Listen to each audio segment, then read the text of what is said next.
আসন্ন ত্রয়োদশ জাতীয় সংসদ নির্বাচনে অংশ নিতে মনোনয়নপত্র দাখিলের পর পঞ্চগড় এক আসনে বৈধতা পেয়েছে ৭ জন প্রার্থী। এর মধ্যে হলফনামা বিশ্লেষণে হেভিওয়েট প্রার্থীদের আয়সহ অস্থাবর ও স্থাবর সম্পদ বেরিয়ে এসেছে। এই আসনে বিএনপির বৈধ প্রার্থী ব্যারিস্টার নওশাদ জমিরের মাসিক আয় ৩ লাখ টাকারও বেশি হলেও একই আসনে এনসিপির উত্তরাঞ্চলের মুখ্য সংগঠক এবং ১১ দলীয় জোটের হয়ে শাপলাকলির প্রার্থী সার্জিস আলমের মাসিক আয় ৭৫,০০০ টাকা দেখা গেছে। হলফনামা অনুযায়ী প্রার্থী সার্জিস আলমের বয়স ২৭ বছর। তার শিক্ষাগত যোগ্যতা স্নাতকোত্তর। তার নামে তদন্তাধীন মামলা রয়েছে একটি। সার্জিসের আয়ের উৎস ব্যবসা। এ খাত থেকে তার বার্ষিক আয় ৯ লাখ টাকা, যা মাসিক হিসাবে দাঁড়ায় ৭৫,০০০ টাকা।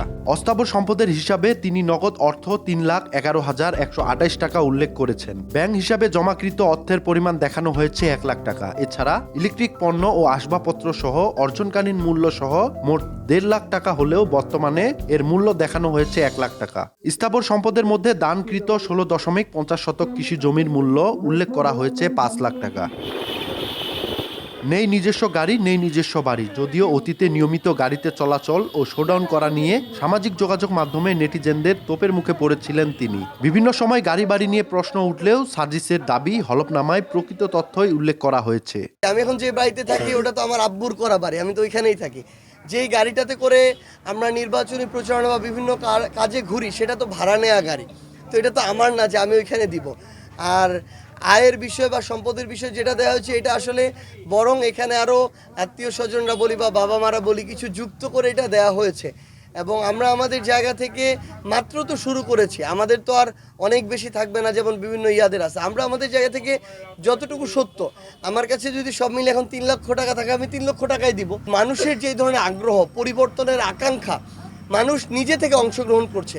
এবং আমরা মনে করি এটা যদি মানুষ করে, নিজে অংশগ্রহণ করে, এমপিটাকে নিজের এমপি মনে করে, নিজে কাজ করে, তখন একটা দায়বদ্ধতা তৈরি হয়। এবং তখন যে জনপ্রতিনিধি নির্বাচিত হবে তারও একটা দায়বদ্ধতা থাকে।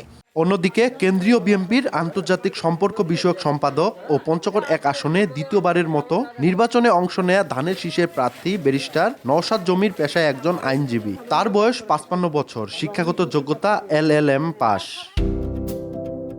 হলফনামা অনুযায়ী তার বার্ষিক আয় ৪৪,৯৭,৭৬৬ টাকা, যা মাসিক হিসাবে ৩,৭৪,৮১৩ টাকার কিছু বেশি। অস্থাবর সম্পদের মধ্যে নিজের নামে নগদ অর্থ দেখানো হয়েছে ২০,৪১৩ টাকা। এছাড়া স্ত্রীও আইনজীবী হওয়ায় স্ত্রীর সাথে যৌথ ব্যাংক হিসাব, নিজের নামে ইলেকট্রিক পণ্য ও আসবাবপত্র মিলিয়ে মোট অস্থাবর সম্পদের পরিমাণ উল্লেখ করা হয়েছে ৫৩,৪০,২৭৭ টাকা ৭ পয়সা। উপহারে প্রাপ্ত স্বর্ণালংকার বাদে তার স্ত্রীর নামে নগদ অর্থ রয়েছে ১৫,২০,৫০০ টাকা। স্থাবর সম্পদের হিসাবে প্রার্থীর নিজের নামে রয়েছে ১ কোটি টাকার সম্পদ এবং স্ত্রীর নামে রয়েছে ৮ কোটি টাকার স্থাবর সম্পদ।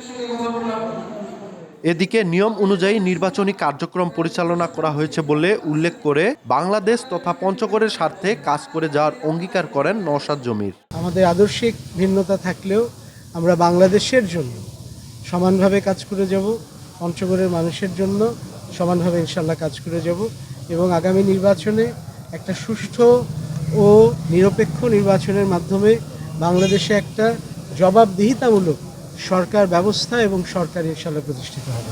অপরদিকে বাংলাদেশ জাসদের কেন্দ্রীয় সাধারণ সম্পাদক নাজমুল হক প্রধান পঞ্চগড় এক আসনে নির্বাচনে অংশগ্রহণ করছেন। বীর মুক্তিযোদ্ধা ও রাজনীতিবিদ হলেও পেশায় তিনি কৃষি ও ব্যবসা করেন। তার বয়স ৬৯ বছর এবং শিক্ষাগত যোগ্যতা MSS পাস। হলফনামা অনুযায়ী তার বার্ষিক আয় ১৬,৫৬,১৩৮ টাকা, যা মাসিক হিসেবে ১,৩৮,০১১ টাকা ৫ পয়সা।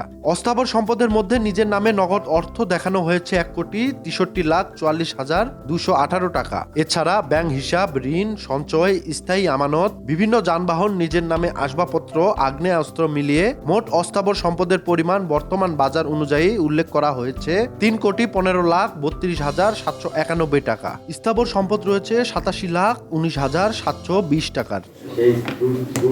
শনিবার মনোনয়নপত্র ও প্রার্থীদের দাখিল করা হলফনামা যাচাই বাছাই শেষে পঞ্চগড়ের ২টি আসনে মোট ১২ জন প্রার্থীর বৈধতা ঘোষণা করেন রিটার্নিং কর্মকর্তা ও পঞ্চগড় জেলা প্রশাসক কাজী মোহাম্মদ সাইমুজ্জামান। জানা গেছে আগামী ২১ জানুয়ারি বৈধ প্রার্থীদের কমিশনের নিয়ম অনুযায়ী প্রতীক বরাদ্দ হবে। সোহাগ হায়দার, সময় সংবাদ, পঞ্চগড়।